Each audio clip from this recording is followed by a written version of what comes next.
सारे ये जो संत थे, जब तक वो व्यवस्था के अधीन थे, वो परमेश्वर की संतान नहीं हो सकते, बाइबल कहती है। इसीलिए मूसा, जिसके द्वारा व्यवस्था दी गई, जो पूरे जीवन विश्वास योग्य रहा, मगर एक आज्ञा नहीं मानी, प्रभु ने कहा अब तू वाचा के देश में प्रवेश नहीं कर सकता। And the Lord said, now you will not enter the promised land. क्यों?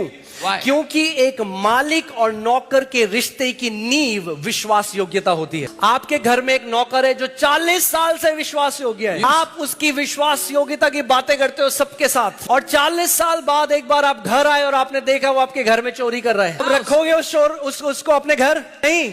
क्यों? क्योंकि विश्वास योग्य नहीं रहा। मगर यीशु ने एक दृष्टांत बताया कि एक पिता के 2 पुत्र थे। उड़ाऊ पुत्र पिता से दूर चला गया, पाप में जीने लगा, खराब लाइफस्टाइल में रहा, मगर जब वापस आया तो पिता ने गले लगाया, चूमता रहा, उसको अंगूठी पहनाई, उसको एक नई ड्रेस पहनाई, उसको अपनी सैंडल पहनाई। क्यों? क्योंकि वो नौकर नहीं, वो बेटा था।